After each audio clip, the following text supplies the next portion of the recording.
So she's already divorced from the fucking guy who led the Guardians of the Galaxy, a marriage that made and a relationship that made no sense to me in the fucking first place.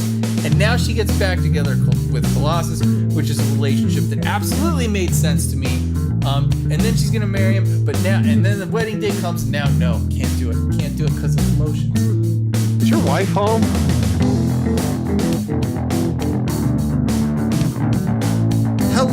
Hello everyone, and welcome back to an extra special Wednesday night, gentlemen. We are celebrating the 4th of July with a double feature here. This is podcast episode number 58. This is a show where we like to talk about the greatness of America exceptionalism, comic books, movies, TV shows, video games, etc. I'm your host, Tactic Angel. I'm really fired up. And also, I've been drinking. With me is Midget Radio, my murderous socialist friend. Jesus Christ. Am I here? Am I really here for this episode? It's going to be great, buddy. All right. I'm ready. What are we doing?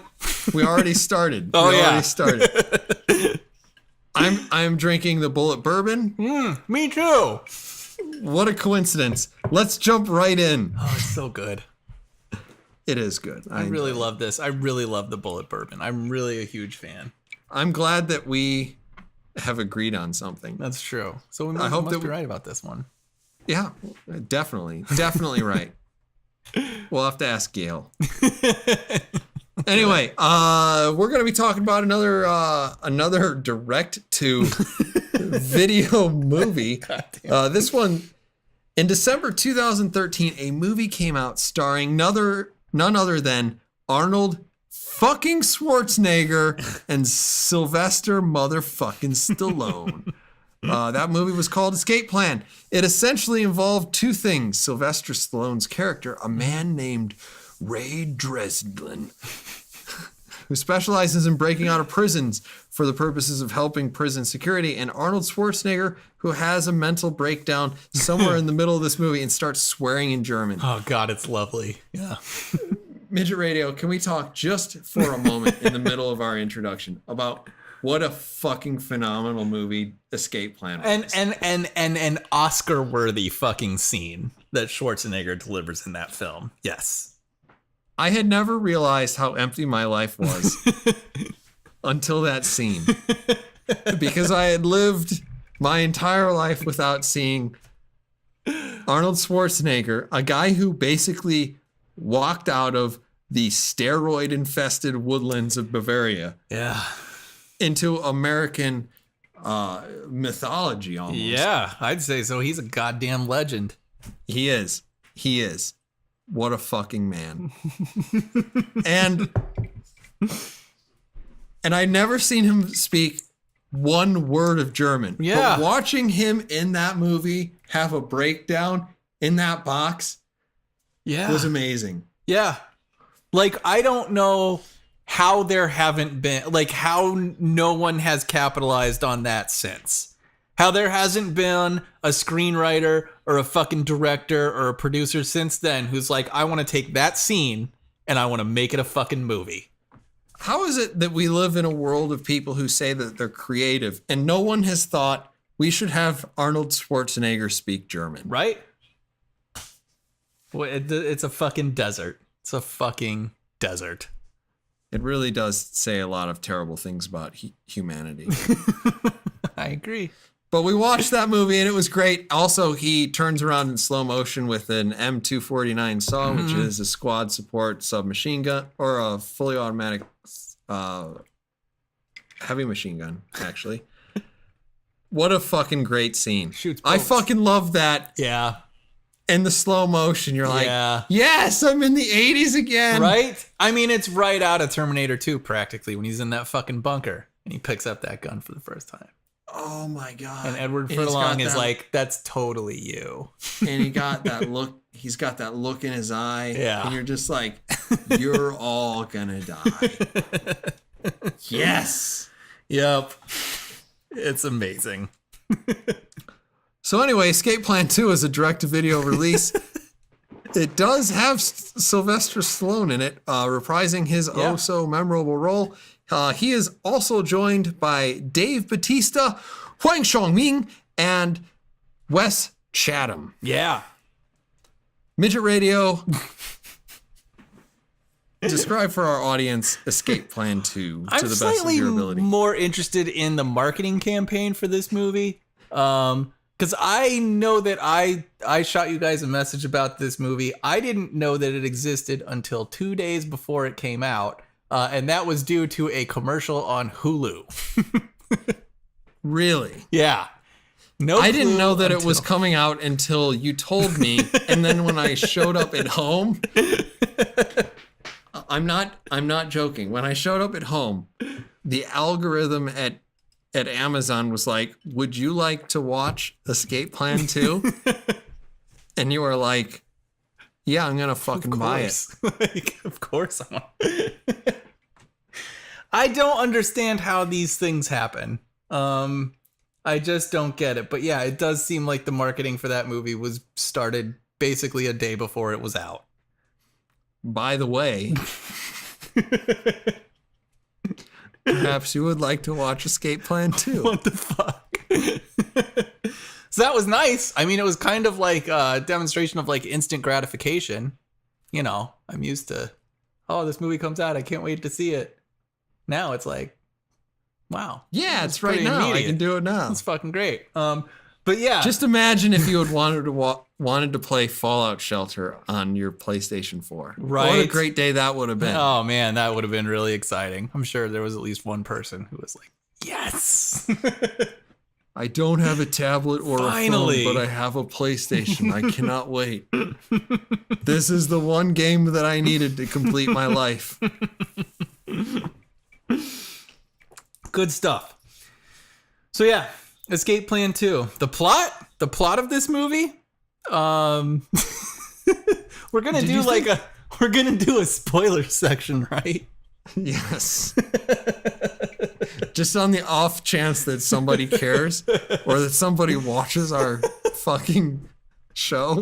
There were elements in this that I thought were just fucking brilliant. I don't know why they weren't played up more, but overall, this is a movie about, I guess he is like his whole business is to escape from fucking prisons. It's almost like that movie, what was that movie with like Robert Redford and Sneakers? Their whole like fucking business was to break into places that you couldn't break into. So I guess this is sort of the opposite. But yeah, I mean, it's the same fucking plot. He has a crew. 50 Cent is in this movie. I don't know why. I don't know who told I think 50 he was in Cent the last one, actually. Was he? Really? Yeah, for like 5 minutes. What a testament to 50 Cent's fucking acting ability that he's... Honestly, he's not the worst part of this movie. He's not the worst part, but he's just, why are you here? But anyway. I did not realize that 50 Cent was an actor. Yeah, I thought that now. I only thought that Ice-T was doing it. No, so many great hip hop artists have. I don't know 50 Cent. I don't give a shit about. I'm waiting for the Biggie. Fucking DMX. The Biggie movie. I think that's gonna be hard to make, but. I know. I see his face all over the place. I don't know why. He is always around, but yeah, I think it would be hard to make that film. But maybe that Tupac guy. Oh yeah, maybe Tupac. Maybe old Tupac. Shaker can come back. Anyway, yeah, it's a movie about these guys, and they get taken to this fucking prison, and they're like, "We gotta get out of this prison," and it's like a crazy prison. I kind of feel like these movies think that the average person who gets sent to prison is ridiculously more intelligent than they actually are. Yeah, that might be. And we'll get more into this in the spoiler section, yeah. But holy shit. This was a pretty terrible movie overall, which is not surprising. I actually liked like some of the fight choreography pretty well. What is that dude's name? You said it. I don't know if you said it right. It sounded right. Huang Xiaoming? Yeah, sure. He was he was in Ip Man 2 with Donnie Yen, which is a fucking fantastic movie. So yeah, I mean, so, you know, he knows his goddamn stunt choreography, which is pretty sweet. But yeah, I liked those parts, and I liked that Sylvester Stallone was in this movie because he's always pleasant to see in everything that he's in. Oh, and also Titus Welliver, right? Fucking Adams from Deadwood. I just like that dude a lot. Wes Chatham, man. Oh yeah, and of course, yeah. I never saw him before that one show that apparently we watch. I don't know if we watch it anymore, but The Expanse? The Expanse, yeah. Amos. We should probably watch the latest season and respond to whatever happened because it is already over. Yeah, I don't think we ever talked about season 2. And I know they're in season 3. So Did we? Did we not? I don't think we did. We are the worst. I know. Well, I have some feelings about season 2. But I think we did talk about season 2. I don't know if we did we? Because I think we talked about The Expanse the first time on the first episode of this show. That might be.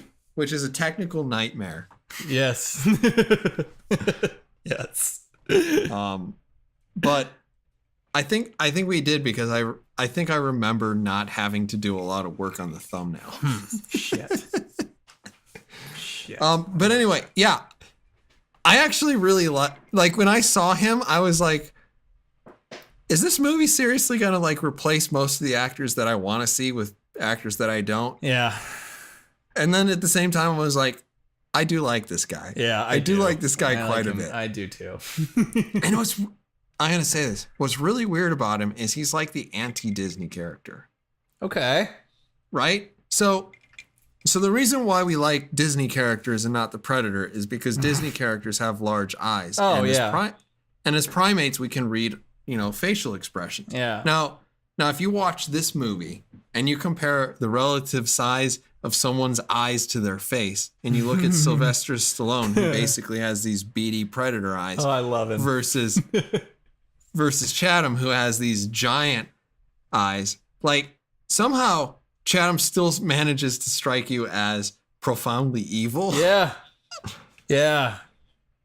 And I actually really just like his character. Yeah.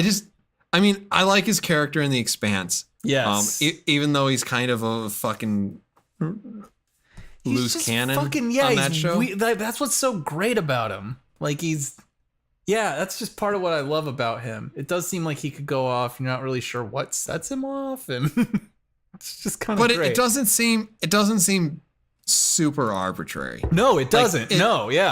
There's some real weight there. Yeah. Yeah. So, I mean, I like that he's in this movie. So in terms of like replacing real actors with not real actors for half of the movie, which is essentially, I think, what happens here. Yeah. I was happy to see him in it. I don't know as much about Huang Xiaoming as you do, but whatever. He did a perfectly acceptable job. Yeah. Helming most of this ship. Yeah.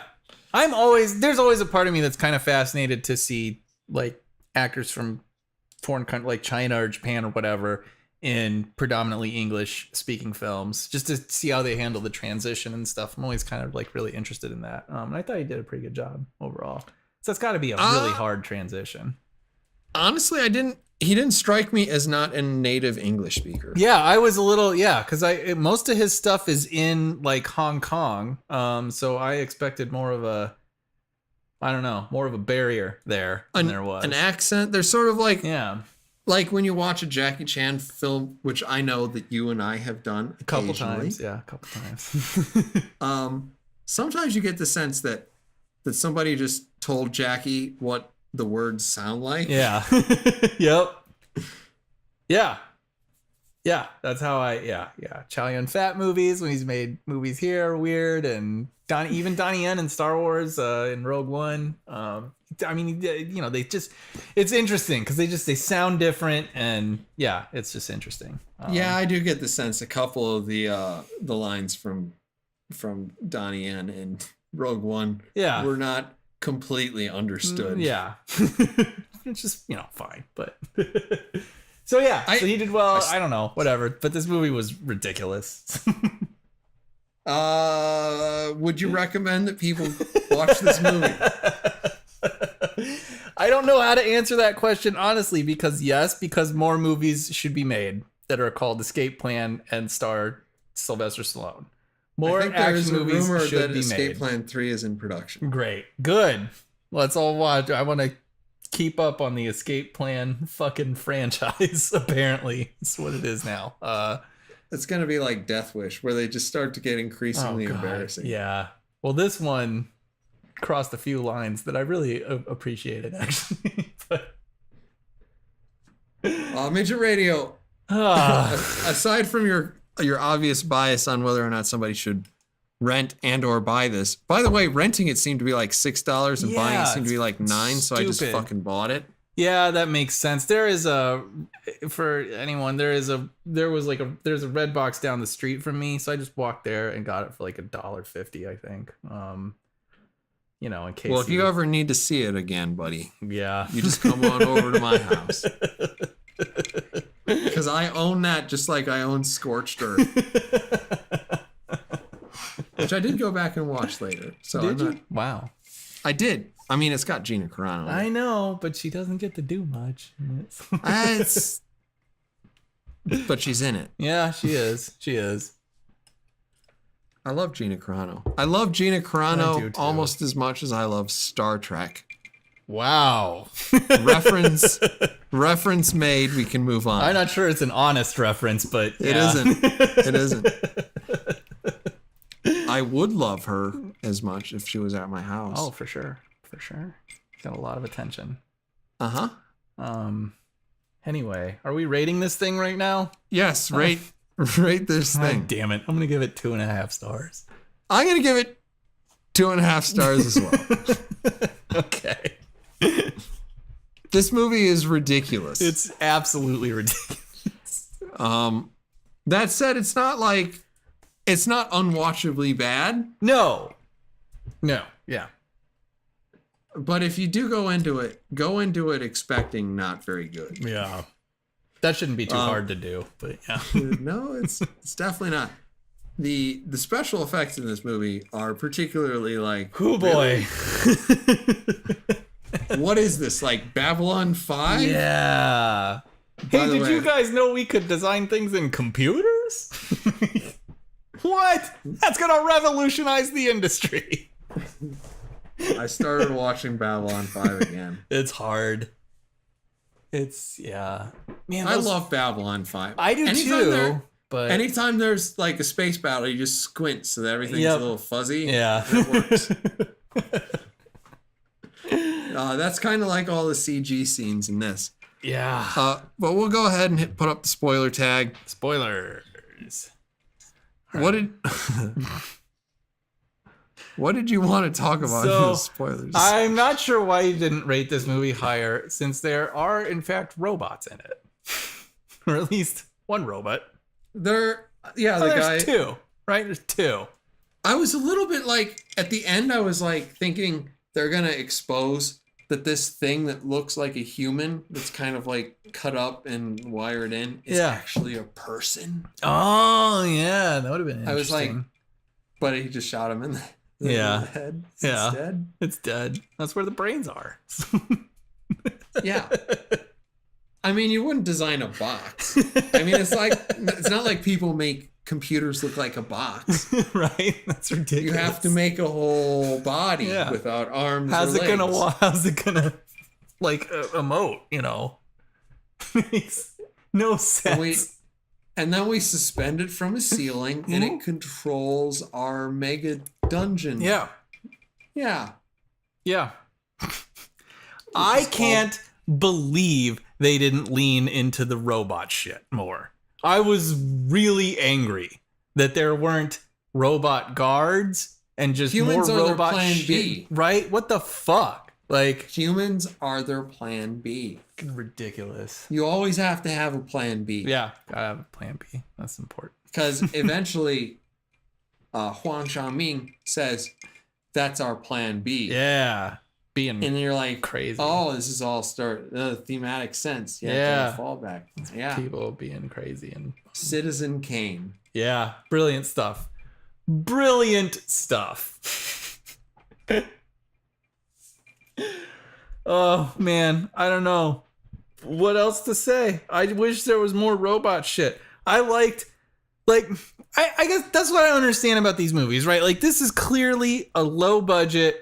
What the fuck? We're just making it for people like us, like the idiots who will watch this garbage. Are you saying that we are idiots? Yes. Occasionally, we do not always make the greatest decisions, nor do we always have the most discerning of tastes. But What? we will fork over $9 for Escape Plan 2 and not think twice about it. You're right. I didn't think twice about And it. that's what they're counting on, which is, you know, I mean, good for them. But it's like, if you are going, these movies should exist. Like, the low budget, direct to fucking DVD, that crap should absolutely exist. But what I don't understand about it is that if you are making that kind of movie, you know you're making a movie that is going to go direct to fucking streaming or disc or whatever. Why don't you lean in? Like, why not have more fun with it? That's what I don't understand about this movie. Like, this is a fucking prison that can do anything and has a robot at the center of its, like, it should just be completely fucking unapologetically absurd and over the top. JCVJ. Exactly. But they don't do, like, I don't understand why they don't lean into it and have more fun with that shit. That's why it's the same thing with the movie like Scorched Earth. Like, why don't you have more fun with this kind of B movie crap? You know you're making a fucking B movie. You know that's what this is. So just lean into it. Like, lean into the bullshit a little bit more. At least have some fucking fun with it. And don't try to make a serious movie. Like, did we do that? Did we do what? With The Hunter.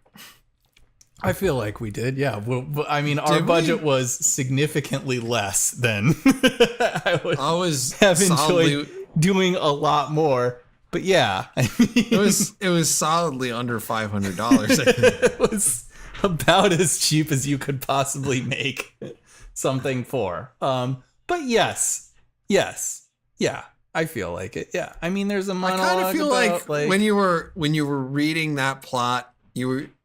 I remember picking up our lead actor, and he said to me, does he realize that this plot makes no fucking sense? Yeah. Is he going to be insulted if I tell him that? No. And I was like, yeah, I think it'll be fine. It's gonna. There's a conversation about toothpaste in that movie, and there's a monologue about toenail clippings. Like, no, it's not a serious movie. Like, no, it's not. I do feel like I understand why they were trying to play it serious, but then at the same time, like, there were a lot of things I didn't understand. Like, really, how many chairs do you need in this descending paradise that you can walk into that has LCD? Yeah. It just has screens? LCD screens, yeah. Like this, and I guess you can draw stuff, which is weird. That seemed like kind of a significant weakness of, because it seemed like they weren't monitoring that area, right? It kind of seemed like they hadn't completely thought it out. No. Because later when they reveal that Wes Chatham's character is actually evil, yeah, and this whole prison is actually a contrived revenge plot against a person whose purpose is to make prisons less breakoutable. Yeah. You know what I'm going to do? My revenge is going to be creating this person's life's work. Yeah. That's my revenge. Yeah. Good stuff. And then he breaks me in half at the end of the movie. But mm-hmm. What a weird thing. Other than trying to put him into the prison, which actually didn't make a lot of sense. No. It actually kind of felt like they filmed solidly half of this movie with just like two scenes with Bautista. And they were really short. And then one scene plus some voiceovers from Stallone. Yeah. And I was like, man, this movie feels like it's really trying to milk the fact that these two people are in it. Oh yeah. I mean, I was surprised because Stallone was actually in it slightly more than I expected him to be in it. Which was Bautista's eventually in a CGI car. Yes, he is. And he shows up in the prison and he has like a gun, and that was cool. Man. I want Bautista I want him to headline an actual action movie. Me too. Because I mean, he does.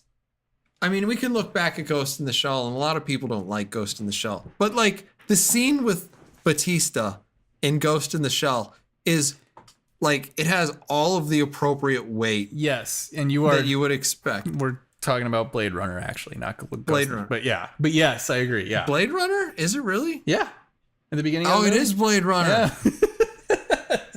Those two movies are the same. They are the same. But yeah, first scene in Blade Runner, amazing. Yeah. Best scene in the movie. Easily. I mean, it is all downhill from there. It's all downhill. I mean, he does a great job in Guardians of the Galaxy, such that he is allowed to actually. Yeah. I mean, like, he does the things that the director clearly wants him to do. He is following direction for sure. Yeah. You look into other things. He was in one of the Bond movies. I want to say it was Spectre. And he was in a fight scene there. I'm like, every time I see him, I'm really excited because he does, like, he's completely believable in the part that he plays. And I'm just like, I mean, can't Bautista be like a father whose family is killed and goes on some bloody vengeance thing? I don't know why he can't be that. Yeah. And you could actually make it pretty dour because he actually has a really great voice. He does. For like a really solemn, thoughtful character. Yeah. And I mean, he's barely in this movie. I know. Yeah, barely. Yeah. He's a bartender and then he has a gun. And yeah. He slams that guy's head into the table and then he drives the car just and the movie's over. Like, yeah. Yeah, I'd like to see him do I don't fucking get it. This like action movie direct to fucking DVD market just seems like the perfect fucking place for that kind of shit, you know? There just needs to be a director in that arena who's like, I want to make a Dave Bautista movie. That's what I want to fucking do. I see it in him. I know he can fucking pull it off. I just want to make that movie. Give me $1 million or whatever. Give me a small budget and we'll make this goddamn movie. And it'll probably be awesome. Okay, look at like Escape Plan. They made it for $49 million. They made 150. Yeah. Like, as long as you can keep the budget down, right? Yeah. You can make money off of it. Now, I understand like trying to make like a Fast and Furious sort of level movie and just jumping into the straight up deep end and spending $150 million on putting it together. Like, I don't think that's a good idea. No. And that's not even what I want because, like, I mean, they made Dredd for $50 million. Yeah. Dredd is honestly one of the best action movies that we've seen in the last decade. Yeah. It is. And just like stay in that $50 million range or less, even if you can do it. Yeah. And for the most part, use practical effects. Use squibs. Squibs are fucking cheap. They are fine and they work great. And yeah. And honestly, they look more real than the alternative. Yes, they do. So yeah, blow apart somebody's shirt with tiny little explosives and ink. Yeah. And it's gonna be great. Yeah. It's gonna be great. I agree. Put Dave Bautista in front of it. It's gonna be fine. I just want somebody to ascend to the throne, because I mean, and we'll see, because we have both committed to watching Skyscraper, right? Yes. With The Rock. Yeah, absolutely. Yeah. I have a feeling that's going to be a shit I'm a movie, little but concerned because so much of the fucking trailer is like, the building is burning and I'm hanging from a thing, or I'm concerned about my family who's also in the burning building. And it's like, no. You should be beating up bad guys inside the building. That's what's supposed to be happening. I don't want a fucking skyscraper disaster movie. I want a skyscraper action movie. Like, I think you could cut together, and I'm going to take devil's advocate. I don't necessarily believe this. You could cut together a trailer for the original Die Hard, which we both agree is on the trifecta of top action movies if you were to be stuck on a desert island that you would need to watch. Yeah. You could cut together that movie into a series of into a trailer that says, I need to save my wife. Yeah. Which is true. It's true. I mean, it's part of the plot, but like you could ham it up in that direction. Yeah. And clearly the movie plays a very secondary focus on that. I need to save my wife thing. It's mostly about, all right, you guys came here for action? Fuck yes. We're going to see it happen. It's kind of like a buddy cop movie, too, because you got, what's his face in the car. Yeah. And I love that. I love it. Fuck yeah. Oh, man. What's that actor's name? I can't even think of his character's name. Jim Johnson. Is that his name? No. I didn't think so. Family Matters guy. I think his name was Carl in Family Matters, but yeah. I don't know. I hope that's what we get. Why? Because The Rock is an asshole, and he could be a really great fucking action hero if he wanted to be. You know what I did? I watched the Baywatch movie. Kim watched that too, actually, recently. I don't know what she thought about it, but it's not very good. I'm not surprised. But like,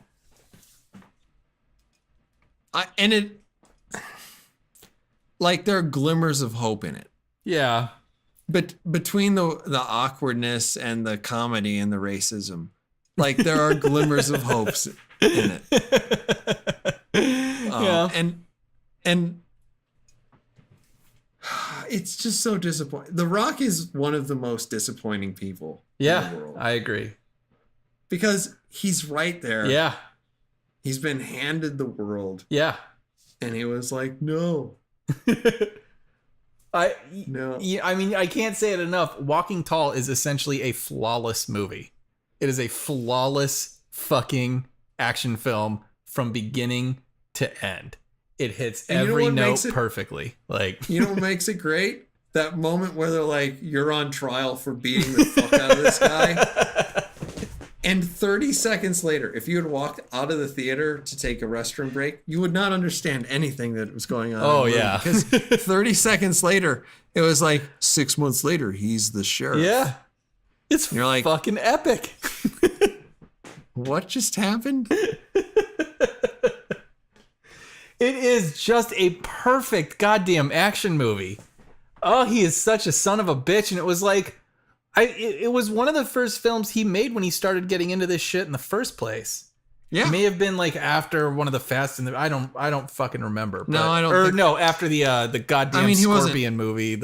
Yes, I think so. But yeah, I mean, it was one of the first, and God, he just knocked it out of the park. And then he's the Tooth Fairy, and then he was in Jumanji, which was actually really fun. I did actually really enjoy Jumanji. I haven't seen it yet, but I really want to watch it. It's good. It's definitely worth watching. It's funny, but it's the same shit, man. He did the Schwarzenegger thing, but he did it right away. Like, I don't need to be an action hero before this is funny for me to be the Tooth Fairy. It's ridiculous. Yeah. Like, you do Terminator. You do Terminator 2. You do fucking Total Recall. You do those movies, and then you can be Junior. then you get to do twins. Like then you can do that fucking Christmas movie with Tom Arnold or whatever. Like then it's allowed. You can do whatever you want. But you need to do the Terminator and the Terminator 2 and fucking Total Recall and everything else first. Also, I mean, there aren't that many great Samoan hockey players. That's true. I mean, let's be honest.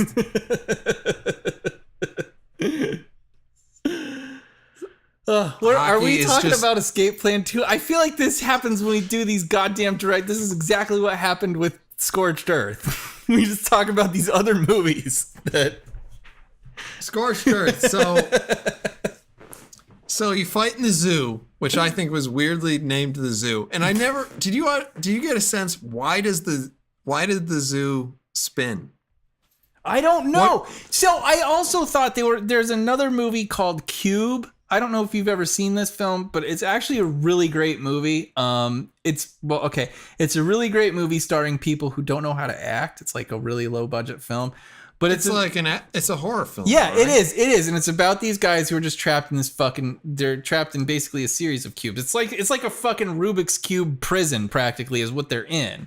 Of death. Yeah. There's lots of shit. So I was wondering, like, are they drawing on that a little bit? The prison rotates to like confuse the fucking, are they gonna like go in that direction at all? And it's like, no, I guess it just rotates because that's just what happens in this. That's just what it is. That's what the screenwriter put in the fucking screenplay. So that's what we're gonna do, I guess. Well, it's like one of the rules is that you have to figure out like what the routine is.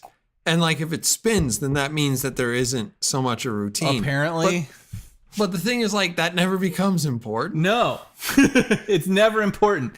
The fucking medical place is always where it's supposed to be. Like none of that actually ends up mattering at all. Yeah, if it's 2 doors to the left and it spins, it's still 2 doors to the left. Who gives a shit?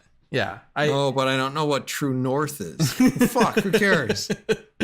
Yeah, I didn't understand that at all. There's a lot of stuff in this movie that's like that. This shit that it's just in there and you just accept it. Like the random escalation from we're gonna have a fair fight to everybody fights. All the people in the prison fight. Okay, so that was the other thing. Now it's coming back to me a little bit. So Legion, right? You have these 3 computer hacker guys. One of them kind of looked like Jeffrey Combs a lot to me. Oh my god, I looked that up. Right? Did you? So it wasn't Jeffrey Combs, right? It wasn't. Okay. I mean, like the first scene you see him, he's got like the narrow nose and he's got kind of the sullen look to him. You're like, is that fucking Jeffrey Combs? If he has one line in this, it's gonna blow my fucking mind. And I looked it up, and it's like I couldn't even find it. So I mean, there's no way. It might have been, but like by the time you see him in the next scene, I think he looks like too built to be Jeffrey Combs. I think he's just some random fucking uncredited guy. So I liked that element that there were like 3 fucking absurdly albino fucking computer hacker guys in this prison. Like, I don't know. It's almost like goddamn season 2 of Cage. It's like there's these little absurd fucking stupid elements that are kind of fun and ridiculous, but they don't do anything with it. Like, we just find out all of a sudden that like by the way, these 3 assholes over here apparently know the prison layout. Like, oh, well, shit. I guess that would have been good information to have. Like, I just feel like there's so many missed opportunities in this movie to like make it more fun. Give me an absurd character set of computer hackers. Give me stupid, ridiculous, stylized prison gangs within the zoo. Like just dress it up a little bit for me. Like just have some fucking fun. I don't understand why these stupid low budget movies, nobody realizes they can actually have fun with some of this crap. You can make it ridiculous and you can make it absurd. You can have a fucking prison run by robots And within the prison population, there are computer hackers and stupid gangs and shit like that. Like, it would be a lot more fun. Well, even if you were to look back, and we've already mentioned this, if you look back at Dredd, they talk about the different, like, the gangs that were in the orchard before, right? Yeah. And it's like 6 seconds in the movie, and they managed to do almost more development than you get here. Yeah. Because it's like you have the judged, and the judge put stupid tattoos on their face. Yeah. And whatever. And I don't remember the other two, but those are the ones that stood out. And you're like, you could definitely do more world building. Yeah. And that's not budget stuff. That's just like, put it in the fucking script, man. Like, it's just you don't have to spend a bunch of money on this shit. Like, just dress it up. God. So that was disappointing. I understand. I actually did like those, and I kind of felt like they didn't. So they had a fight, and the three guys didn't really fight the albinos. Yeah. And then they just win. That didn't make sense, because you would be like, well, that's throwing up a few flags, right? Like, and then they go into the thing, and then, like, before you know it, like 30 seconds later, they have our main character, Huang, and he's in the chair, and they're like, we're going to break you because you know all this stuff about the who's 0.0, right? yeah. And it's like, what? I have missed a beat. I don't understand. I love that, like it was so absurd because, like, Legion spoke in unison, right? We are Legion. Like, it's stupid. It's over the top and absurd and fun, and they didn't do anything with it, and it didn't make any sense. And then he's in the chair and he knows all this shit. I don't know. It just. When did Legion tell you all the stuff? I know. Because it wasn't when I was fucking. No, I didn't. I definitely didn't see it. I'm pretty sure. I don't think too much is getting by me watching this fucking movie, but it's possible. I did watch it after Cage, and Cage made me really fucking bored. Yeah. What can I say? It's just nice to see Sylvester Stallone, and I'm kind of surprised at the casting in this movie. I didn't expect. I mean, I knew, Dave Bautista was in it, and that was great. But I didn't expect Titus Welliver, and I didn't expect fucking Amos. I'm never gonna remember that guy's name. Chatham? West Chatham? Yeah, West Chatham. Didn't expect those guys. Was happy to see him though. I do like him. I hope he, like, even if he were to ascend to the throne, like, I would watch movies with him because I think he has there enough ain't gravity. A lot of competition, so there's just not that much competition. I mean, if you were to look back at, like, what's his fucking name? High Voltage guy. What's the guy's name? High Voltage guy. He's English. Oh, Jesus Christ, dude. I don't know. High Voltage guy who is English. You're not talking about fucking Liam Neeson, are you? No. Taken. No. The Transporter. Oh shit. Oh wow. Jason Statham. Thank you. We got it. All right. Embarrassing. Like, if you were to look back at his career, when he first jumped onto the scene, I mean, he was nobody. No, yeah. So why not? Yeah. So I don't know. I just want somebody to be there. I want somebody to be the person. Yeah, me too. Takes this up. Me too. We need I don't know. I don't know if people just, I don't know. Maybe they're too nerd. Like, I don't know if it's a lot of responsibility, but yeah, I do miss the ideal, the legend, that I feel like both Schwarzenegger and Stallone kind of occupy. And we don't have anybody like that at all. I mean, Schwarzenegger is, without a doubt, probably the best action hero in history. Yeah. So, I mean, it's almost like a Pepsi Coke thing, Really? Is it? I mean, it's almost like that. Because it's like you look at Schwarzenegger, and yes, he did so many like iconic films, but he didn't have anything like Stallone has Rocky, and you can't get past that. You have to that has to be included in his legacy. That's such a huge. Rocky himself is an American myth. Like he is the American version of like the Aeneid. He's the American Odysseus. He's the American Achilles. I mean, he is a fucking mythological figure in American culture. And Stallone deserves all the fucking credit for that. He deserves all that. That's got to be included in there. It's not quite. Rocky's not exactly the action movie thing for sure, but that is such a goddamn contribution to the overall culture of this fucking country. It's a part of this goddamn country's character and history that you got to give it to him on that. You just got to. And then you add Demolition Man to it. That's the thing. Like when I look at the action movie genre, like, and Stallone has done some other things, including Death Race and including Copland. Yeah. Copland. Yeah.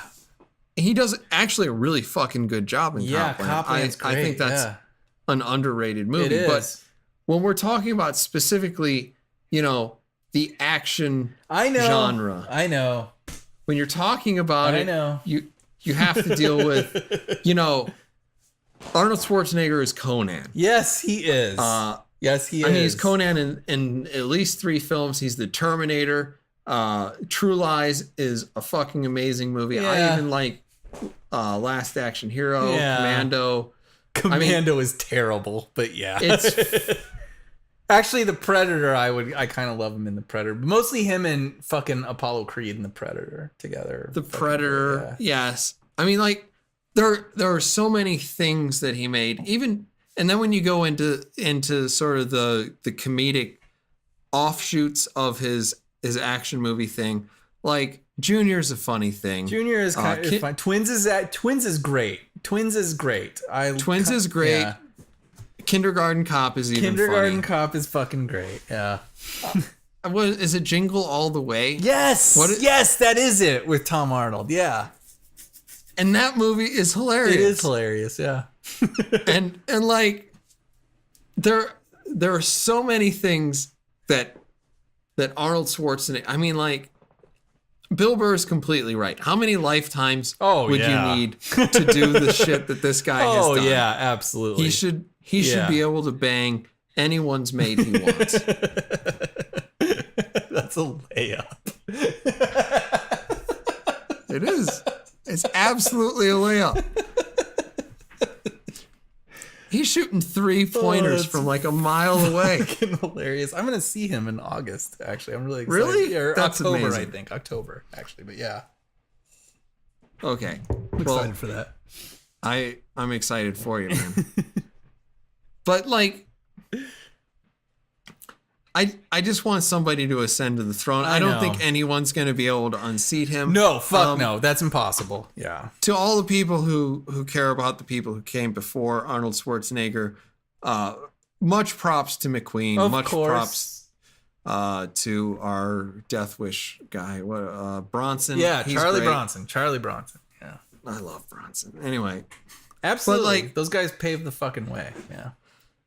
They paved the way. Maybe Schwarzenegger. John Wayne a little bit. We never really talk about that, but Clint Eastwood for sure. But actually, like almost the only John Wayne movie I've ever seen was True Grit, and I watched it after the remake of True Grit just to see what was going on. Yeah.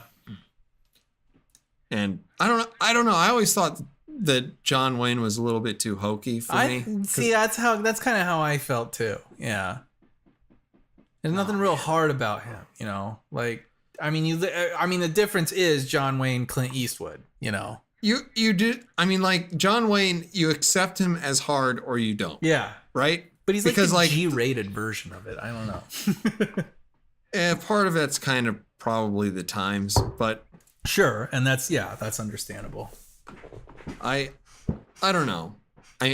It could be if push came to shove that if John Wayne was shoved into sort of a 90s era where violence was fucking beautiful. Yeah. Yeah. That maybe he would have stepped back from it, and then in that case you would be able to reasonably judge that he wasn't maybe all the way up there, but at the same time you never know. Yeah. I mean, is he a Jimmy Stewart because he's a good man, or is he sure, yeah. or was he just born in the wrong time and he would have been like just so much better and wow, that'd be interesting. Yeah. Right? Yeah, that'd be interesting to see. I actually kind of want to watch Genghis Khan because I feel like that is the ultimate cultural appropriation movie. Well, probably to the degree that cultural appropriation fucking exists, but yeah.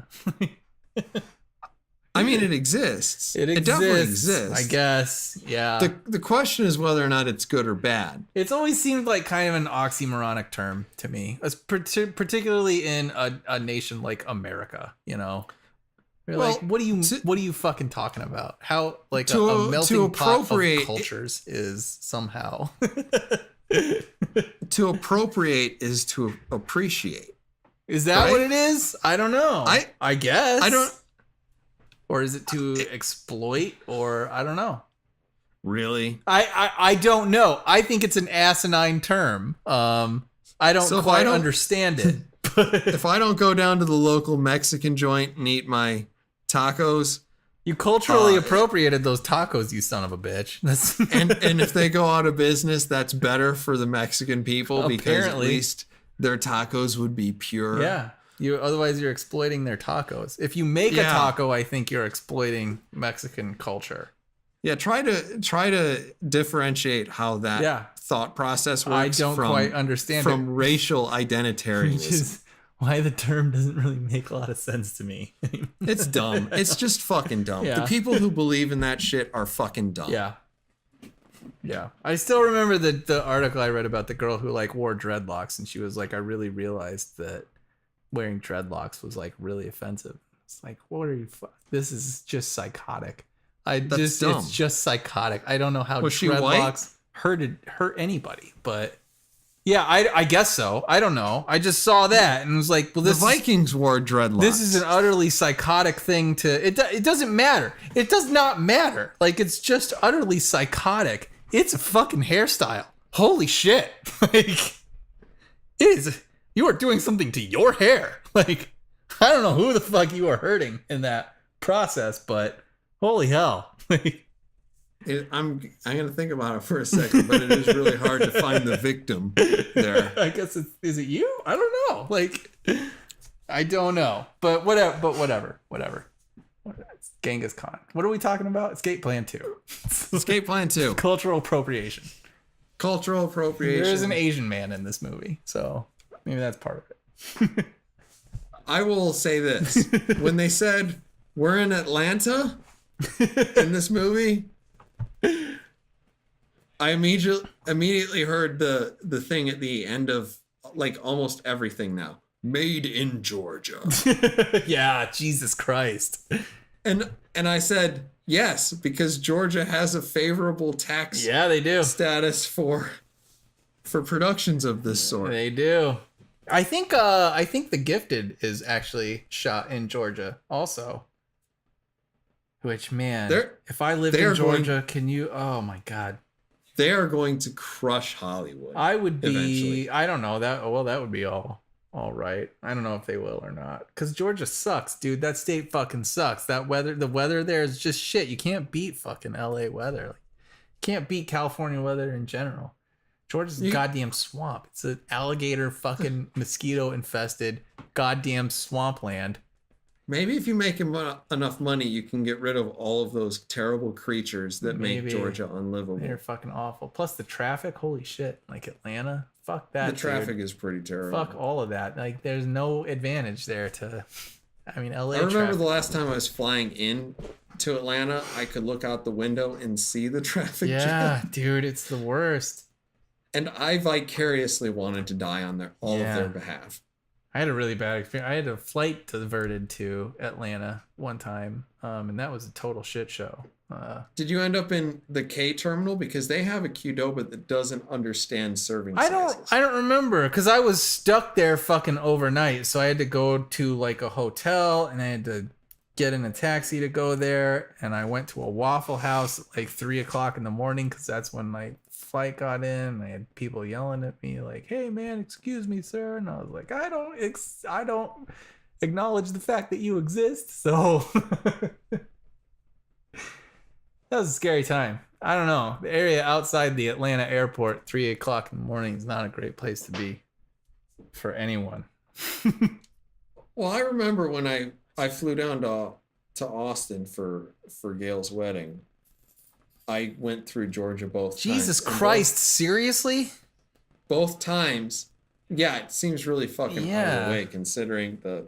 Anyway. But anyway, it was the cheapest and the most efficient way to do it. So goddamn stupid. So there's a Qdoba in K terminal, and they give you, like, I would order the 3 burritos, right? Yeah. And they would give you, like, 3 burritos, each one of which could be a meal. Yeah. And I remember taking a photo of them, but I don't have it anymore. And then I would sit in the terminal in the K building waiting for my flight. And the K building is just the worst, right? Because other than the Qdoba, it's just filled with all these murals that are painted by people who have apparently no control over their body. and they're like, to look at them is to stare into the face of madness. So it was a sad time, but that's not pleasant in an airport. The tacos were good. That's good. At least they got that right. This is really on point. Fuck Georgia. Civil War was filmed in Georgia. Was it? Yes, it was. That's crazy. Fucking Georgia, man. Well, good for you guys figuring out how to make how to attract business to your fucking swampland. The airport scene in Germany was filmed in Georgia. Awesome. And also the scene from Kenya or whatever was filmed in Georgia too. That'd be interesting. It'd be interesting to see Georgia take more of a, because it does feels like it's definitely more stuff is being made there. So it'd be interesting to see them. I don't know. Oh, they're definitely crushing it in terms of getting people to make stuff there. I don't know if they're making any money off I don't know either, yeah. I mean, whatever. Hopefully the hotels are doing well. It's hotels and convenience stores and restaurants, so, you know. Well, I mean, if you make props and you do all sorts of stuff, that sort of starts to make the rest of the economy work, right? I guess. I guess. Hi, buddy. How you doing? Oh, is it time to go outside? I understand. Chester. Anyway. Oh. You fucking asshole. You're interrupting. Escape Plan 2. This is our Escape Plan 2 review. It is. It is a movie that you should definitely see because it's totally good. Yeah, it's definitely good. It's an action movie, so that's pretty much the only criteria. Do we have anything else to say about this movie? I do not. All right. Well, that was probably obvious 20 minutes ago. So anyway, this has been episode number 58 of the Wednesday Night Gentlemen Multimedia Empire official podcast. Please give us a like if you've enjoyed this video, or subscribe to our channel if you're feeling particularly generous. You can find us on Twitter, where we are at WNG_MME_OPC, or head on over to Facebook, where we are simply the Wednesday Night Gentlemen. Thank you everyone for listening, and we will see you again on episode number 59 of the Wednesday Night Gentlemen Multimedia Empire official podcast. Bye-bye.